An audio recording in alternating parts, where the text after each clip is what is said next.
It took 11 words for my daughter's fiancé to destroy his own future. 11 words to shatter a $200,000 wedding, to ruin a 4-generation family legacy, and to ensure he would learn a lesson in humility from inside a federal prison. He just didn't know it yet. Standing there in my living room, he thought he held all the power. He saw a 62-year-old man in a flannel shirt, a humble home filled with memories instead of expensive art, and he made a fatal miscalculation. He mistook my silence for weakness. He mistook my calm for acceptance. In the heavy quiet that followed his pronouncement, the only sound was the ticking of the old grandfather clock in the corner, a clock my father had built with his own 2 hands. It felt like it was counting down the seconds of Preston Vanderbilt III's life as he knew it. My daughter Amelia stood frozen beside him, her face as pale as a ghost, her eyes darting between me and the man she was supposed to marry. She looked like a frightened child caught between 2 worlds, and in that moment my heart broke a little for her. But the man beside her, Preston, he wore his arrogance like one of his expensive tailor-made suits.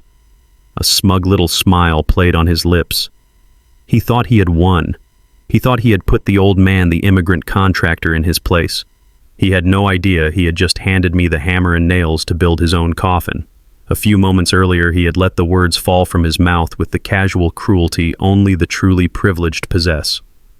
"Listen, Jack," he had said, his voice smooth and condescending. "We only want important people at our wedding, not your construction worker friends." The words hung in the air, thick and suffocating. He wasn't finished. His gaze drifted to the largest photograph on my mantelpiece, a picture of me and my crew taken the day we finished the foundation for the city's new hospital. In that photo were Marcus Cole and David Chen, men who were more my brothers than my friends. Men who had stood by me when I had nothing but calloused hands and a dream. Preston gestured toward the photo with a dismissive flick of his wrist. "It's a classy event," he added with a sneer, "not a union party." Every word was a direct assault on the foundation of my entire life. He wasn't just insulting my friends. He was insulting the very idea of honest work. He was spitting on the 30 years of sweat, sacrifice, and loyalty that had built the company that paid for my daughter's Ivy League education, the company that had ironically renovated the very venue he planned to celebrate his marriage in. I looked at this boy who had never built anything in his life, who had inherited his name and his fortune, and felt not rage but a profound and chilling clarity. He saw my friends as dirt beneath his polished shoes. He saw me as a stepping stone, a wallet to be tolerated until my usefulness expired. I saw the conflict in Amelia's eyes. She wanted to speak to defend the father who had worked double shifts for years so she could have every opportunity. But the allure of the Vanderbilt name, of that glittering hollow world, was too strong. Her silence was its own kind of betrayal, and it was a wound far deeper than Preston's clumsy insults. So I simply nodded my head slowly. A faint smile touched my lips, a smile that didn't reach my eyes. It was a look my foreman knew well. It was the look that meant the talking was over and the work was about to begin. I held Preston's gaze, letting the silence stretch, letting him feel the weight of his own words. I let him see my smile. It wasn't a friendly smile. It was the kind of smile that promised consequences, a slow and calculated reckoning. The men on my construction sites knew that smile well. It was the look I gave right before a poorly built wall was torn down, before a faulty foundation was ripped out of the ground. It was the smile that meant a lesson was about to be taught, and the tuition was going to be painfully high. He, of course, saw none of this. In his world, a smile from someone like me meant submission, a quiet acknowledgement of his superior status. He had no idea he was a building on the verge of demolition. My mind was a whirlwind of cold, precise thoughts. He didn't know that the immigrant he was looking down on, the man he dismissed as a simple laborer, possessed the kind of relationships that could create or destroy his perfect $200,000 wedding. These were not connections made in boardrooms or at country clubs. They were bonds forged in the trenches, built over decades of shared struggles, sealed with handshakes and paid for with unwavering loyalty. These were the very people he deemed unimportant. 24 hours from now, his wedding would vanish. His reputation would crumble into dust. And 150 of his so-called important guests would get a front row seat to witness exactly who held the real power in this city. They would finally understand the difference between a name you inherit and a legacy you build with your own two hands. I watched the smug satisfaction settle on his face, a look of victory. He believed he had successfully drawn the battle lines and secured his territory. He thought he was protecting his pristine world from the likes of me and my friends.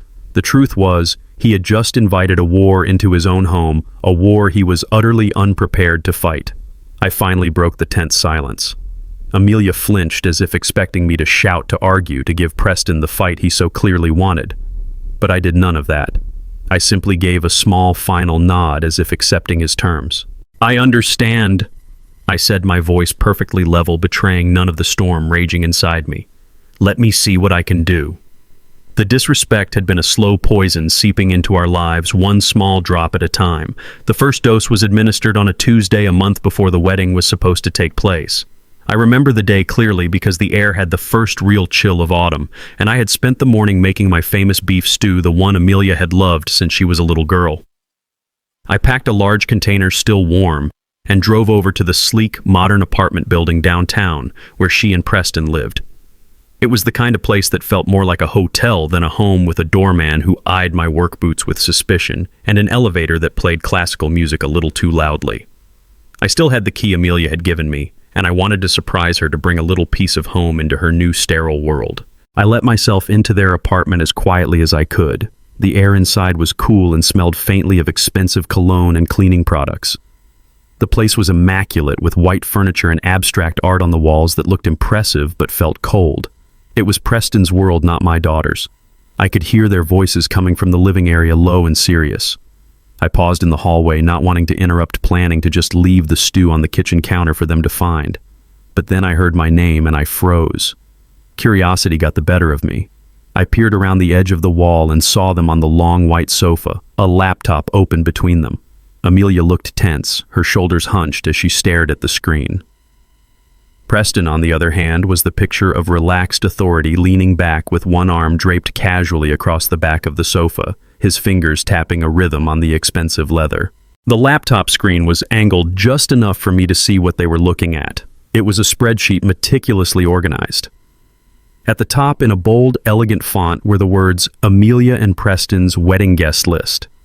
There were several columns, but two stood out highlighted in different colors, a green one labeled "Confirmed," and a stark, brutal red one labeled "Regrets." As I watched Preston move the mouse with a casual flick of his wrist, I saw a name that was as familiar to me as my own, being dragged from the neutral center column and dropped unceremoniously into the red. Marcus Cole, my best friend. The man who was the best man at my wedding, the godfather to my Amelia. My heart lurched in my chest. It felt like a physical blow. Then he did it again. David Chen. Another name, another brother, another lifetime of loyalty discarded with a simple click. I heard Amelia's voice, small and strained. "Preston, please. Those are Dad's best friends. They're my uncles."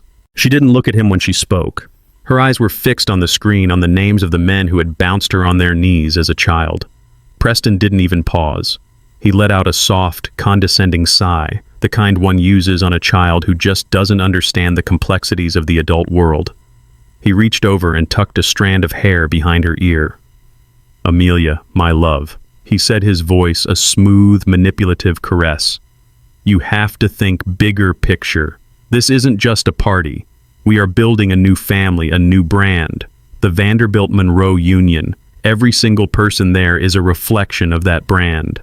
He leaned in closer, his voice dropping to a conspiratorial whisper. "Our guests will be partners at law firms, hedge fund managers, people discussing global markets and art acquisitions at the reception. We need people who can elevate us, who can add to the conversation." He paused for effect. "Not people whose most interesting topic of discussion is the fluctuating price of cement." He delivered the line with a little chuckle, as if he had just said something witty and clever. It was a venomous, targeted strike designed to make her feel ashamed of her own roots, of the very foundation our family was built upon. He sealed his argument by leaning in and planting a soft kiss on her forehead. It wasn't a kiss of affection. It was a kiss of ownership, a gesture designed to end the discussion. "Trust me," he murmured against her skin. "It's for the best. It's for us." And the saddest part was it worked. I watched as all the fight went out of my daughter. Her shoulders slumped in defeat. She gave a tiny, almost imperceptible nod, her eyes still glued to the screen. She was surrendering a piece of her own history, of her own identity, for a seat at his table. A wave of profound sadness washed over me, so much heavier than anger. I saw with painful clarity what was happening. My daughter, my brilliant, strong-willed Amelia, was being systematically erased, remade in an image that was more suitable for the Vanderbilt name. He wasn't just cutting a few names from a list, he was cutting her off from her past. He was isolating her. I stood in the hallway, my knuckles white as I gripped the container of still warm stew. My first instinct was to storm in there, to throw the laptop against the wall, to tell this arrogant boy exactly what I thought of him and his pathetic social climbing. But I held back. An open declaration of war now would only make Amelia cling to him tighter. He would twist it, make me out to be the unreasonable, unsophisticated father who just didn't understand their world. No, a direct confrontation was what he wanted. It was not what he was going to get. This required a different kind of strategy. It required patience. It required the same meticulous planning I used when designing the foundations for a skyscraper. Without a sound, I backed away from the doorway. I walked to the small polished table in the entryway and gently set down the container of food. I took one last look toward the living room at my daughter sitting beside a man who was dismantling her soul one compromise at a time. Then I turned, opened the door, and slipped out of the apartment, closing it softly behind me. They never even knew I was there. But I knew. I knew the battle had begun.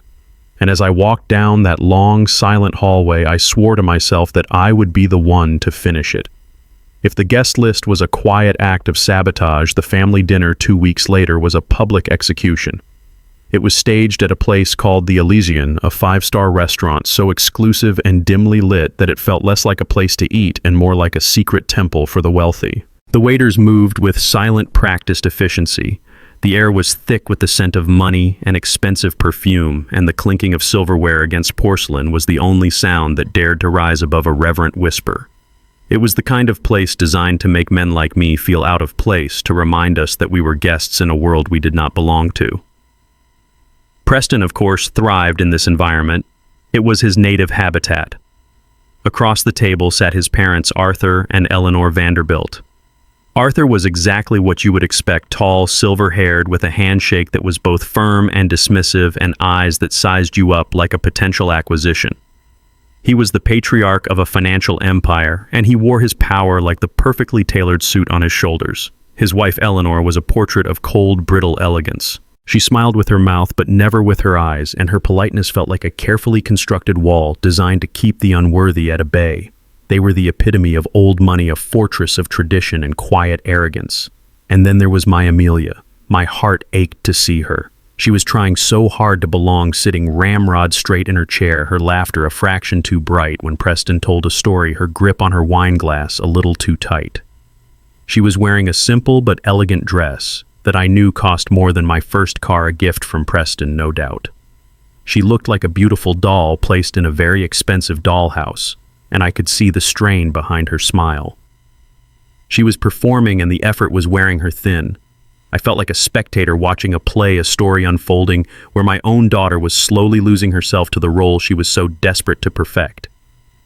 The first half of the dinner was a masterclass in polite exclusion. They spoke of people I had never met and places I had never been.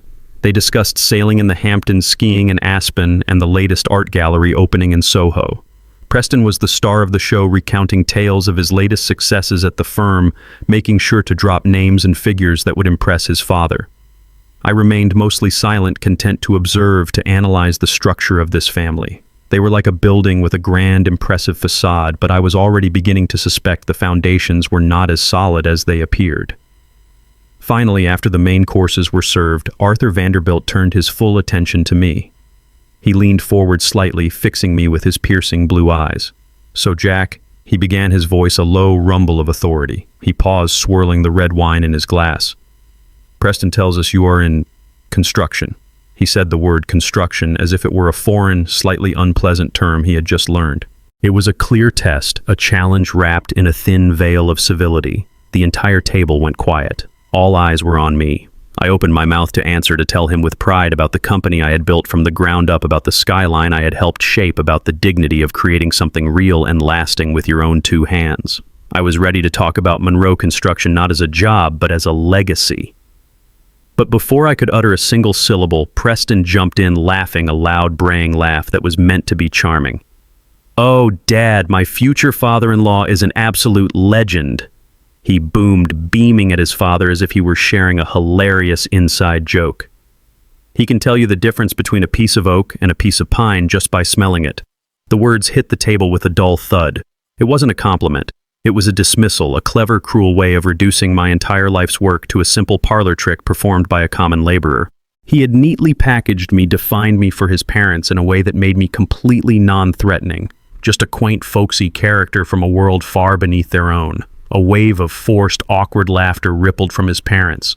Arthur offered a thin, tight-lipped smile. Eleanor let out a sound like the tinkling of ice in a glass. But I wasn't looking at them. I was looking at Amelia.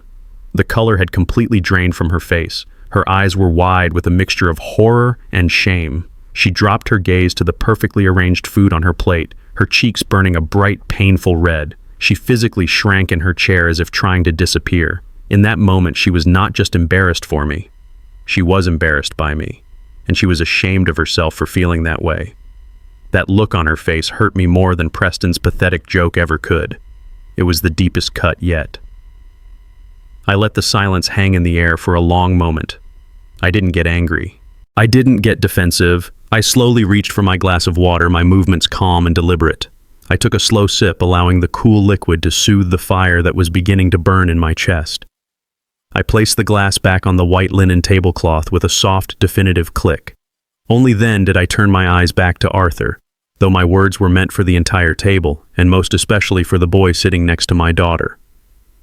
"That's right," I said, my voice even and steady, carrying easily across the quiet table. "I can." I looked directly at Preston now, a faint, unreadable smile on my face. "And I can also look at a building and know if its foundation is solid. I can tell if it's built to last or if it's all facade ready to crumble at the first sign of pressure."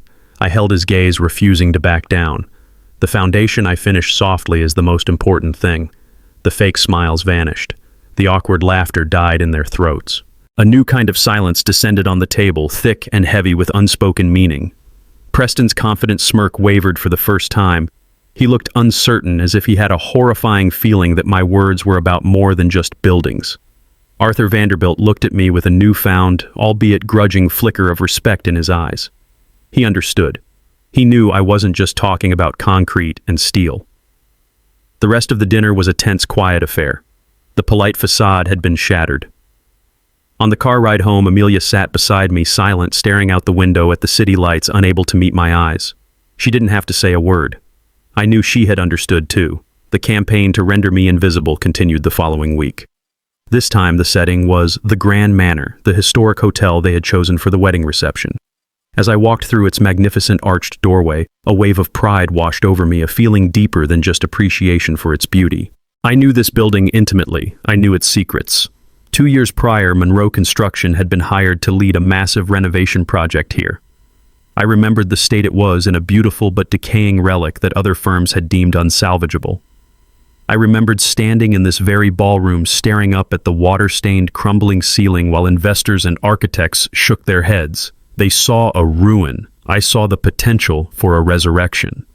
I remembered the long nights I spent personally redesigning the structural supports, the arguments I had with engineers who said it couldn't be done, the satisfaction of proving them wrong. My team and I had poured our souls into this place. We had restored the intricate plasterwork by hand, reinforced the foundation with modern techniques, and brought the building back from the brink of condemnation. To me, the Grand Manor wasn't just a venue. It was a testament to what my company, what my men could do. It was a piece of my legacy carved in stone and wood and steel. Amelia was practically glowing as she walked beside me, her eyes wide with wonder. "Isn't it perfect, Dad?" she whispered, squeezing my arm. "It's like a real-life fairy tale." I smiled at her genuine happiness. It was for her dreams, that I was willing to endure Preston's condescending world. For a moment, watching her twirl under the grand crystal chandelier, I almost convinced myself it was worth it. Preston, meanwhile, strode ahead of us, pointing out features with the proprietary air of a man who believed he had created them. He spoke of the acoustics, the lighting, the general ambiance, as if he were a maestro conducting a symphony rather than just a man with a checkbook. We were admiring the view from the tall, arched windows when a man in a sharp suit approached us, a warm, professional smile on his face. He was the venue manager, a man named Mr. Harrison. He greeted Preston and Amelia politely, shaking their hands. "Mr. Vanderbilt, Ms. Monroe, a pleasure. We are so thrilled to be hosting your special day." Then his eyes fell on me, and his entire demeanor changed. The polite professional smile transformed into one of genuine warmth and respect. "Mr. Monroe," he exclaimed, stepping forward to shake my hand with both of his. "What a wonderful surprise. It is a true honor to have you back in this building." He turned to Preston and Amelia, his face beaming with admiration. "You two are in the very best hands," he said, gesturing around the magnificent ballroom. "I tell everyone this, but it's the honest truth. If it were not for your father and his company, this room, this entire wing of the hotel would not be standing today. The original investors were ready to tear it all down. He didn't just renovate this place, he saved it." The praise was honest and direct, a public acknowledgement of the truth. I felt a swell of pride, not just for myself, but for the men who had worked alongside me. For a fleeting moment, I saw a flash of that same pride in Amelia's eyes. She knew the story. She remembered the nights I had come home late, covered in dust, but energized by the challenge, spreading blueprints across the kitchen table. But the moment was shattered by Preston. I saw a flicker of dark annoyance in his eyes, a subtle tightening of his jaw. He could not stand to see me, the simple builder, being given such reverence, especially in front of his fiancée. He needed to reassert his dominance to put me back in the box he had created for me. He stepped forward and did something that was both subtle and deeply insulting. He placed a hand on my shoulder, not in a gesture of camaraderie, but in a gesture of ownership, of condescension. It was the way a man might pat the head of a loyal but simple dog. "We are all very proud of the work Jack's team did," Preston said, his voice smooth and patronizing, cutting through Mr. Harrison's praise like a knife. He looked around the room, a magnanimous smile on his face, as if he were a king, graciously acknowledging the work of a peasant. Jack and his team handled the labor, of course. My family, on the other hand, handled the financing, and more importantly, the vision for the project. The air went still. He had done it again, but this time it was worse. He had not just insulted me, he had actively rewritten history in front of a man who knew the truth. I remembered the panicked phone calls from Arthur Vanderbilt when their initial project plan was bleeding money, when their vision had led them to the edge of financial ruin. I remembered how I was the one who went back to the blueprints, the one who found the engineering solutions that saved them millions, the one whose vision had actually made the project profitable. Preston knew this. Amelia knew this. Mr. Harrison, who had been in all those crisis meetings, also knew this. Preston was not just diminishing my role. He was committing an act of theft. He was stealing my intellectual contribution, my problem-solving, my leadership, and reducing it all to mere physical labor. He was painting a picture of me as a mindless tool, a hired hand who simply followed the grand vision of the Vanderbilt family. I looked at Mr. Harrison. The poor man's professional smile had faltered. He looked confused and deeply uncomfortable, caught between a wealthy client and the truth he knew. I then looked at Amelia. The light in her eyes had died again. She was staring at an intricate pattern on the carpet, unable to look at me, unable to look at anyone. A wave of shame washed over her face. She knew the lie Preston had just told. She knew the depth of its injustice, and yet she remained silent. Her silence was her consent. In that moment, she chose his false narrative over her father's truth. The anger inside me was a cold, hard thing now. It was no longer a flash of heat, but a block of ice forming in my chest. This was not just about arrogance anymore. This was about a fundamental lack of character. This boy would not just disrespect you, he would erase you if it served his purpose. I forced a tight, polite smile onto my own face. I gave a slight nod as if accepting his version of events. I gently shrugged his hand off my shoulder and turned to Mr. Harrison. "You have done a magnificent job maintaining the place, Mr. Harrison. The floors have never looked better." I changed the subject, steering the conversation back to safe, neutral territory. Preston's smile returned, confident that he had once again established the proper hierarchy. But as we continued the tour, I was no longer seeing a beautiful ballroom. I was seeing a battlefield, and I knew with absolute certainty that this was a battle I was not going to lose. The final straw came on a Wednesday night. I was sitting alone in my study, the house quiet around me, a glass of whiskey untouched on my desk. The events of the past few weeks had been circling in my mind, a relentless loop of small cuts and public humiliations. I looked over at a framed photo on my bookshelf. It was of a much younger me standing with Marcus Cole and David Chen on the empty lot that would one day become the site of our first major project. We were grinning, covered in dirt, young and hungry, and full of a belief that hard work could build any dream. These were the men Preston was trying to erase. These were the men I was in danger of betraying with my silence. I knew logically that calling him was a mistake. I knew it was a fool's errand. Nothing in his behavior had suggested he was capable of empathy or compromise, but I had to try one last time. I was not doing it for myself or even for my friends. I was doing it for Amelia. I had to believe that somewhere underneath the layers of ambition and insecurity, my daughter still remembered who she was and where she came from. I had to believe that if I could just secure this one small victory, this one small acknowledgement of our past, it might give her the strength to stand up for herself. It was with that flicker of foolish hope that I picked up my phone and dialed Preston's number. He answered on the fourth ring, his voice clipped and impatient. "Jack, I'm in the middle of something." He made it sound like I was an unwelcome interruption, a minor annoyance in his very important life. I took a deep breath, forcing my own voice to remain calm and reasonable. "Preston, I will not take up much of your time. I am calling about the wedding invitations." I heard him let out an exasperated sigh, a sound full of theatrical frustration. "Jack, I thought we were clear on this. The list is finalized. The invitations have already been sent to the printers. I know I said keeping my tone steady. And I am not asking you to invite my entire list. I understand that it is your and Amelia's day, and you want it to be a certain way.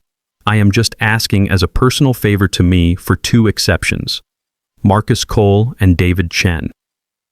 I paused, letting the names settle between us. I began to explain, to plead a case I should never have had to plead. "Preston, these men are not just my friends. They are family." Marcus held Amelia in his arms the day she was born. David's family and ours. We spent our first Thanksgiving together in this country, when neither of us had anything but a fold-out table and a frozen turkey. Having them at the wedding, seeing them watch my daughter get married, it would mean more to me than you can possibly imagine. I finished, my heart pounding in my chest. I had laid myself bare, offered a piece of my soul, hoping it would appeal to some shred of decency within him. The silence on the other end of the line was long and cold. When he finally spoke, his voice had shed all pretense of politeness. It was dripping with a chilling, unrestrained contempt. "Jack, you just don't get it, do you?" he said, his tone that of a weary professor explaining a simple concept to his dimmest student. "You have to understand.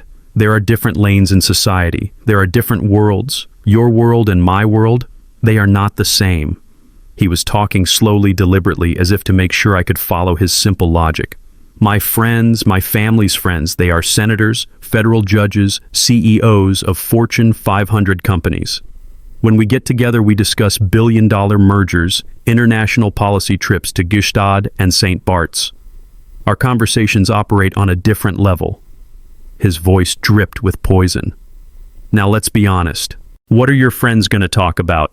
The rising cost of drywall, the best way to pour a concrete slab, labor contracts." He laughed, a short, ugly bark of a laugh. Can you honestly picture Marcus or David trying to have a conversation with a Supreme Court justice? It would be a social catastrophe. It would be an embarrassment.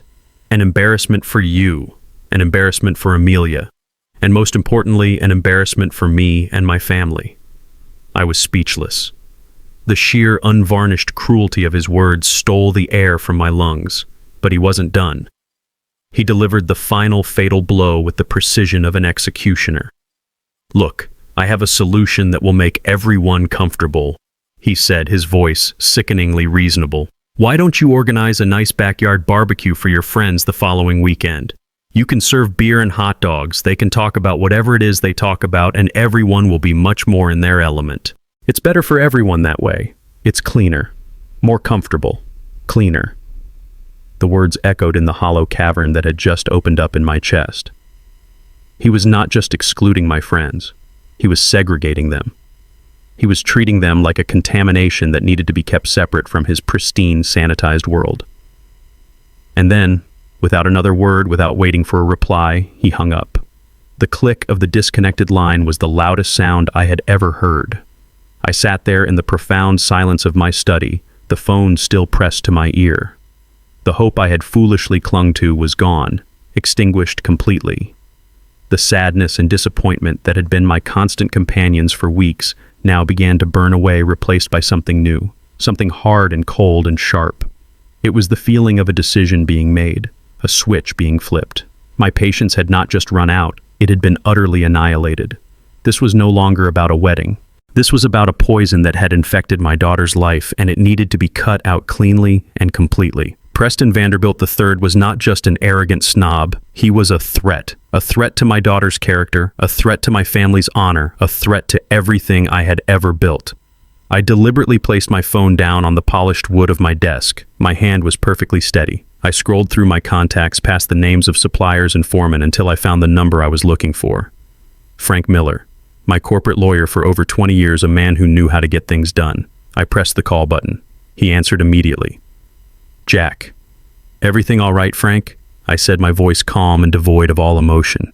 Everything is fine. I need a recommendation. I need the name of the best private investigator you know. The most thorough, the most discreet. There was a slight pause on the other end. That can be expensive, Jack. Is there a problem? No problem at all, I replied, my eyes settling on the photograph of me, Marcus, and David. Just a foundation that needs inspecting. Price is not an object. I need someone who can find everything. Thursday morning dawned cold and clear. I was in my office on the top floor of the Monroe construction building before the sun had fully risen, watching the first rays of light glint off the glass and steel of the city I had helped to build. I had not slept. Sleep was a luxury I could not afford. The anger and hurt from the previous night's phone call had burned away, leaving behind a state of absolute diamond-hard clarity. The time for patience, for observation, for enduring quiet humiliations for the sake of my daughter's happiness was over. That happiness, I now realized, was an illusion, a gilded cage built on a foundation of lies and contempt. And when a foundation is rotten, you do not patch the walls. You tear the entire structure down. My corporate lawyer, Frank, had worked through the night. He had recommended a man named Slate, a private investigator he described simply as the best. At precisely 7 o'clock in the morning, my assistant buzzed to announce his arrival. A moment later, Mr. Slate walked into my office. He was a man who seemed to specialize in being unmemorable. He was of average height and build, dressed in a simple gray suit that blended in with the city outside. He carried a plain, unmarked manila folder. He didn't offer a wide smile or unnecessary pleasantries. He just shook my hand firmly and sat down when I offered him a seat. His eyes were sharp, intelligent, and missed nothing. Mr. Monroe, he began, his voice a low, even baritone. You asked for a thorough and discreet inquiry into the financial and personal affairs of Preston Vanderbilt III. I have been working on this for the past 8 hours. The information I found is significant. He placed the folder on the polished surface of my desk, but did not open it immediately. He looked at me as if to gauge my readiness for what was to come. I suspected as much. I said, my voice steady. Let's start with what you found first. Very well, Slate said. He opened the folder. The first things he laid out were photographs. They were grainy, clearly taken with a long lens, but the subject was unmistakable. There was Preston looking pale and sweaty at a private high-stakes poker game in the back room of an upscale club. There was another photo of him at a casino in Atlantic City, his face a mask of desperation as he stared at the cards on the table. Next came the bank statements, a dizzying array of large cash withdrawals, wire transfers to offshore accounts, and credit lines stretched to their absolute limit. As you suspected, Slate explained, Mr. Vanderbilt has a severe gambling problem. Based on these transactions, I estimate his personal debts to be in the range of $2 to $3 million, a figure far exceeding his official salary. I nodded slowly, studying the evidence. This was the weakness I had sensed, the rot beneath the polished facade. A man this desperate was a man capable of anything. But this was only the beginning. This was the symptom. I was waiting for him to show me the disease. The gambling debts are what created the motive. Slate continued, his voice dropping even lower. He slid a second set of documents across the desk. These were corporate registration papers, investment prospectuses, and shareholder reports for a company I had never heard of, Vanderbilt Heritage Growth Fund. The marketing materials were glossy and professional, filled with pictures of smiling, happy retirees. The promises were all about security, stability, and modest guaranteed returns. This fund, Slate said, tapping a perfectly manicured finger on the prospectus, is Mr. Vanderbilt's creation. He markets it to elderly clients, people who trust his family's name, people looking for a safe place to put their life savings. He paused, letting the weight of his next words sink in. The fund is a complete fiction. It is a classic Ponzi scheme. He uses the money from new investors to pay minimal dividends to the old ones, creating the illusion of profitability. The vast majority of the capital, however, is funneled directly into his personal accounts to cover his gambling losses. My blood ran cold. I looked at the list of investors Slate had managed to acquire. It read like a cross-section of hard-working America. A retired school teacher from Queens, a couple who had owned a bakery in the Bronx for 40 years, a former firefighter who had invested his entire disability pension. These were the people. My parents had been the people who had built this country with their hands and their savings. And this boy, this parasite, was bleeding them dry, stealing their security, their peace of mind, their future, all to maintain his lavish lifestyle and feed his addiction. This was no longer just about disrespect. This was about evil. "There is one more thing," Slate said, his expression grim. "Something that I believe will be of particular interest to you."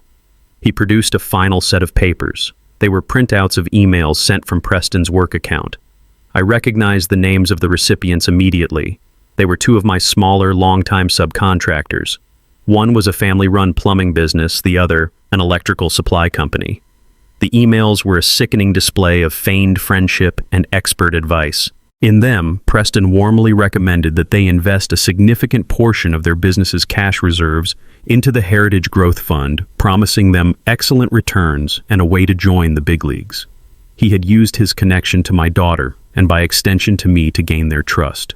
He was actively trying to destroy the very people he had dismissed as unimportant, the small business owners who formed the backbone of my own company.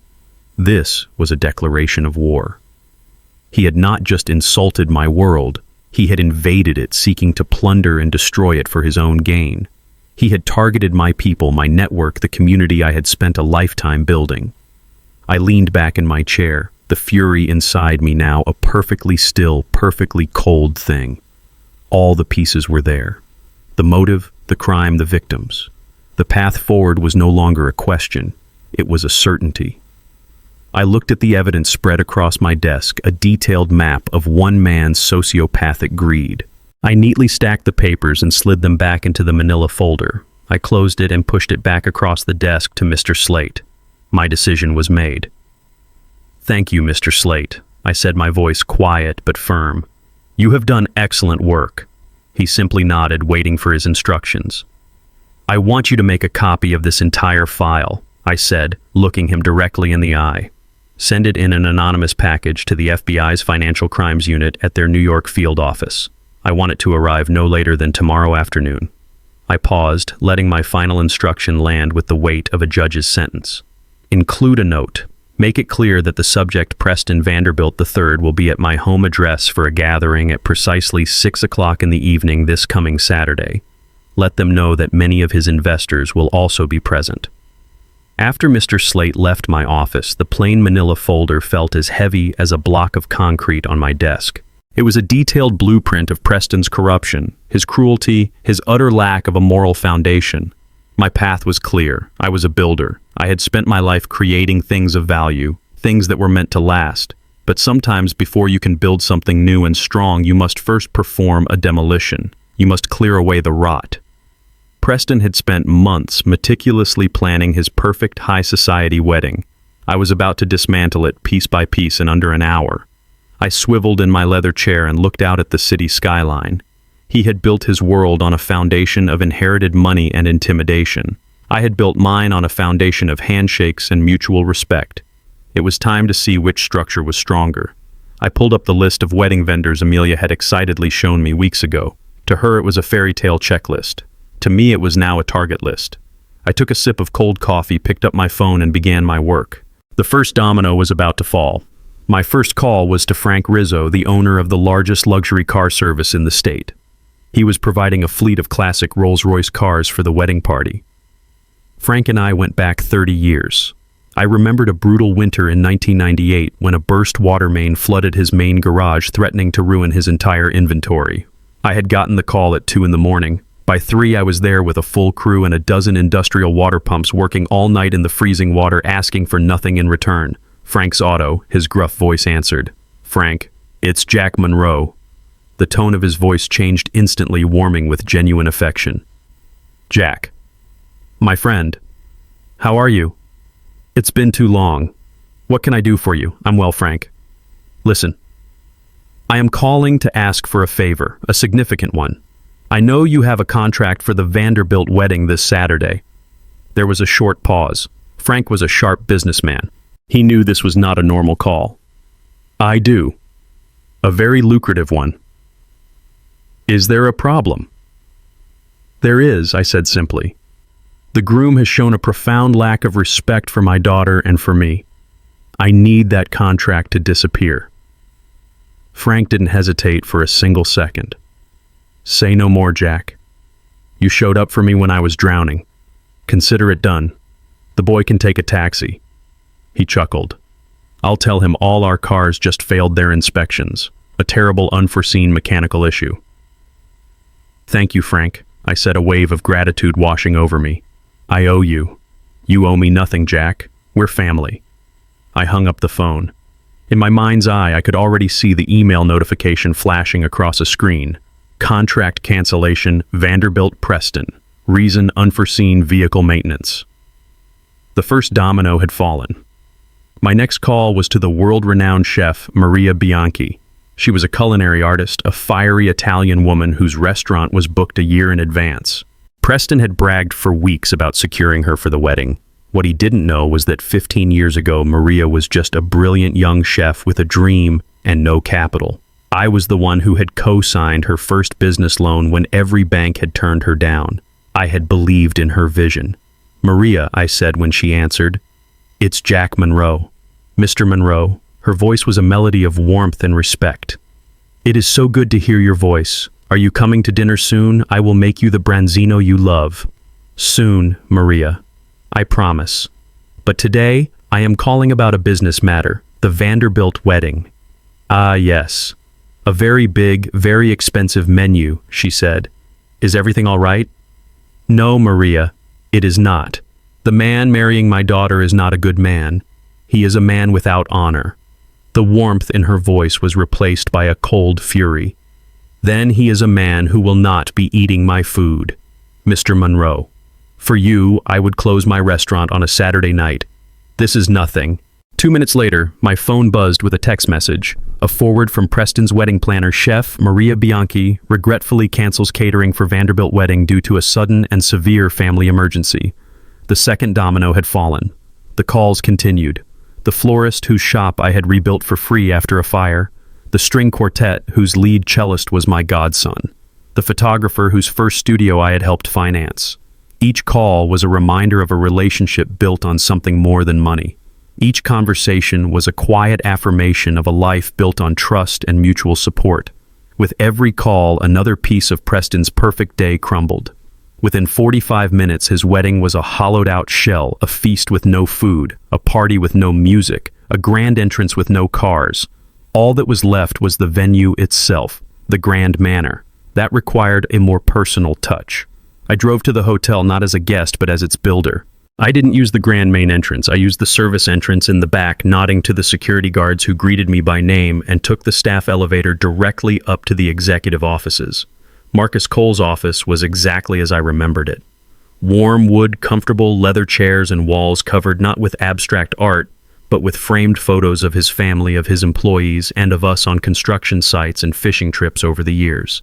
It was the office of a man who knew what was truly important. He was behind his desk, but stood up the moment I walked in, a wide, concerned smile on his face. "Jack, what are you doing here? I thought you were supposed to be relaxing before the big day." He came around the desk and gave me a firm hug. Then he stepped back and looked at me closely. "You have that look on your face," he said, his smile fading. "The one you get right before you have to fire someone." He knew me too well. He walked over to a small bar in the corner of the room and poured 2 glasses of a fine aged single malt whiskey. He handed one to me and gestured for me to sit. He didn't press, he just waited. I took a long sip of the whiskey, letting the smoky warmth spread through my chest. I looked at my oldest friend, the man who had been my partner in the truest sense of the word for 3 decades. I didn't need to give him a long, elaborate story. Our relationship was built on a foundation of unspoken understanding. The boy disrespected me, Marcus. I said, my voice quiet but heavy. He disrespected my history. And worse, he is disrespecting my daughter by trying to turn her into someone she is not. He is trying to make her ashamed of where she comes from. Ashamed of me. Marcus listened, his expression hardening with every word. He stared into his glass for a long moment, swirling the amber liquid. He didn't need to hear any more details. My word was enough. My pain was his. He looked up and met my eyes, his own filled with a fierce, unwavering loyalty. For you, Jack, anything. He put his hand on my shoulder, a gesture of true solid friendship, the complete opposite of Preston's patronizing pat. This building is still standing because of your genius. My family's legacy is secure because of your integrity. A contract is just a piece of paper. Our friendship is built on solid ground. He leaned back in his chair and picked up the phone on his desk. Sarah, he said to his assistant, cancel the Vanderbilt wedding for this Saturday. Yes, I am serious. Issue a full and immediate refund of their deposit. He paused, listening. No, the ballroom is not available for anyone else. It is undergoing sudden and unexpected structural maintenance. That is all. He hung up the phone. The final largest domino had fallen. The demolition was complete. We sat there in the comfortable silence of old friends, the whiskey glasses half empty. Outside the window, the sun began to set over the city, a city built by men like us, a city that had no place for the hollow, baseless structures built by men like Preston Vanderbilt III. Saturday afternoon arrived with a perfect, brilliant blue sky, the kind of sky that wedding planners dream of. But the celebration was not at the Grand Manor. It was in my own backyard. There were no silk tablecloths or towering floral arrangements. Instead, simple string lights were woven through the branches of the old oak tree. The air smelled of freshly cut grass and hickory smoke from a barbecue grill. And instead of a string quartet, a simple sound system played a mix of classic soul and jazz. My friends Marcus and David were already there, laughing and greeting people by the drink station, acting as the gracious hosts they had always been. My people. The ones who had been deemed unimportant. Today, they were the welcoming committee. Then the other guests began to arrive. They came in sleek black cars that looked strangely out of place, parked along my quiet suburban street. The women wore designer dresses and heels that sank awkwardly into the soft lawn. The men wore expensive suits, their expressions a mixture of confusion and disdain as they surveyed the simple, unpretentious scene. This was not the grand society wedding they had been promised. There were no valets, no champagne fountains, no army of waiters with silver trays. There was only my home, my friends, and an atmosphere of calm that seemed to make them deeply uncomfortable. I watched them cluster together in small, uncertain groups, whispering behind their hands, their social confidence completely deserting them in this unfamiliar territory. Finally, the Vanderbilts arrived. Arthur and Eleanor stepped out of their car with grim, stony faces. They had clearly spent the last 48 hours in a frantic storm of phone calls trying to understand why their son's perfect wedding was collapsing around them. But it was Preston who drew every eye. He looked like a man who had been through a war. His face was pale and drawn, his usually perfect hair was slightly disheveled, and his eyes were wild with a furious, desperate energy. He stormed across the lawn, his parents trailing behind him like attendants at a funeral. He didn't stop until he was standing directly in front of me, his body vibrating with rage. "What is this?" he hissed, his voice a low, venomous snarl. He gestured wildly at my home, at my friends, at the simple party I had arranged. "What is the meaning of this sick joke, Jack? My wedding.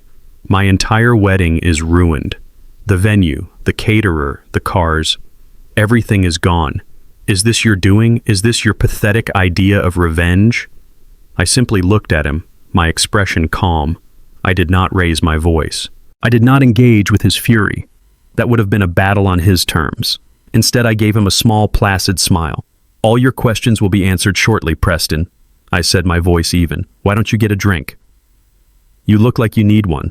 My calmness seemed to infuriate him even more. He opened his mouth to shout, but at that exact moment, Amelia walked out of the house and came to stand by my side. She slipped her arm through mine, a simple, silent gesture that was as loud as a declaration of war. She met Preston's furious gaze, not with fear or apology, but with a look of profound, sorrowful resolve. The sight of her standing united with me seemed to finally break him. He stood there sputtering, utterly defeated before the main event had even begun. When most of the 150 guests had arrived and the murmur of confusion was at its peak, I gently squeezed Amelia's arm and walked toward the small wooden deck that overlooked the garden. A single microphone on a stand was waiting for me. As I stepped up, a hush fell over the crowd. Every eye was on me. "Good evening, everyone." I began, my voice clear and steady, amplified by the speakers. "I want to thank you all for coming. I know this is not the venue or the celebration you were expecting, and I apologize for the confusion." I paused, letting my gaze sweep across the sea of faces, from the bewildered high society guests to the warm, familiar faces of my own friends. I am sure you are all wondering what is happening. The simple truth is that the wedding between my daughter Amelia and Preston Vanderbilt has been canceled. A wave of gasps and whispers rippled through the crowd. I saw Eleanor Vanderbilt press a hand to her chest, her face a mask of horror. I could have simply let the day pass with a vague explanation. I continued, my voice gaining strength. But I believe that when a decision this significant is made, everyone, especially the families and friends who are here to offer their support, deserves to know the real reason why. I reached into my pocket and took out my phone. With a simple tap of my thumb, I connected it to the sound system. And then I pressed play. The silence in the backyard was absolute. And into that silence, Preston's voice, my voice from that fateful Wednesday night phone call, echoed with perfect, damning clarity. His arrogance, his condescension, his utter contempt filled the air for everyone to hear. "Jack, you just don't get it, do you? There are different lanes in society. Your world and my world, they are not the same. My friends, we discuss billion-dollar mergers, trips to Gstaad. What are your friends going to talk about? The rising cost of drywall labor contracts." I watched as the color drained from Arthur Vanderbilt's face. I saw the network of polite smiles on his friends' faces crumble into expressions of shock and disgust. They were hearing the ugly, unvarnished truth of the man their circle had produced. The recording continued mercilessly. "It would be an embarrassment. For you, for Amelia, and most importantly for me and my family. Why don't you organize a nice backyard barbecue for your friends? It's better for everyone that way. It's cleaner." When the recording ended with the sharp click of Preston hanging up, the silence that followed was even more profound than before. It was a heavy, suffocating silence, thick with judgment and shame. All 150 pairs of eyes were now fixed on Preston, who stood frozen on the lawn, his face a ghastly shade of gray. He looked like a man who had just witnessed his own public execution. It was in that moment that Amelia stepped forward. I handed her the microphone. Her hand was trembling slightly, but her grip was firm. There were tears shining in her eyes, but her back was straight and her head was held high. She looked out at the crowd, at the people from two different worlds, and she began to speak, her voice shaking but clear. "For weeks," she said, "I have been silent. I have allowed myself to be ashamed of my own history. I have allowed my father, a man of incredible honor and integrity, to be disrespected. I stood by and I said nothing, and that is a mistake I will regret for the rest of my life." She turned and looked at my friends, at Marcus and David. "To my uncles and to all of my father's friends, I am so deeply sorry." Then she turned her eyes back to the crowd and finally to me. Her voice grew stronger, filled with a power I had not heard in years. "I made a terrible mistake," she declared, her words ringing out across the quiet garden. "I chose the wrong man. The most important man in my life, the man whose foundation is built on integrity and love, has always been standing right here." Amelia's final words hung in the air, a beautiful and defiant testament to the bond we shared. For a moment, there was just the sound of the gentle breeze rustling the leaves of the old oak tree. A few of my friends began to clap, a slow, steady applause that was filled with warmth and support. It was a moment of pure emotional catharsis, the mending of a wound in front of all to see. But that moment was abruptly cut short. From the street, two black SUVs with tinted windows pulled up to my house, their movements silent and efficient. They were unmistakably government vehicles. The quiet applause died instantly, replaced by a tense, fearful silence. 4 men in dark conservative suits emerged from the vehicles. They moved with a calm, unnerving purpose, their eyes scanning the crowd until they found their target. The crowd parted for them as they walked across the lawn, their polished black shoes leaving imprints in the soft grass. They ignored me. They ignored Amelia. They ignored the stunned Vanderbilt parents. They walked directly to Preston, who stood as if he were frozen in stone, his face a mask of utter disbelief. The lead agent, a tall man with a grim, no-nonsense expression, stopped a foot in front of him. He didn't raise his voice, but his words cut through the silence with absolute authority. "Preston Vanderbilt III," he asked, though it was not a question. "I am Special Agent Davies with the Federal Bureau of Investigation. You are under arrest for multiple counts of wire fraud and securities fraud." A collective gasp swept through the guests. Another agent stepped forward and swiftly put Preston's hands behind his back. The sharp metallic click of the handcuffs snapping shut was the final definitive sound of Preston's world coming to an end. He didn't resist. He didn't speak. He was a hollow shell, all the arrogance and bluster gone, replaced by the vacant stare of a man whose foundation had just crumbled into nothing beneath him. I glanced over at Arthur and Eleanor Vanderbilt. They were statues of ice, their faces etched with a horror so profound it seemed to have stolen the very air from their lungs. Their carefully curated dynasty, their 4 generations of prominence, had ended here in a stranger's backyard with the click of handcuffs. And the so-called important people, their friends and allies, what did they do? They scattered like roaches in the light. They turned their backs, suddenly fascinated by their drinks, pulling out phones to feign urgent business, desperately avoiding eye contact. Their loyalty, it turned out, was as superficial as their smiles. In contrast, Marcus and David had moved to stand quietly on either side of me, a silent, solid wall of support. As the agents led the now shackled and defeated Preston toward their car, I felt no surge of triumph, no satisfying rush of victory. I had expected to feel elated, but instead I was filled with a quiet, profound sense of sad relief. There was no joy in witnessing such a complete and total destruction of a man, no matter how deserved. There was only the grim satisfaction of knowing that a poison had been removed, that justice had been served, and that my daughter was finally free. I had protected my honor and my legacy, and that I realized was more than enough. True wealth isn't measured by inheritance or social circles, but by the integrity of your work and the loyalty you earn. Respect is built, not bought. While a name can open doors, only character determines who is worthy to walk through them.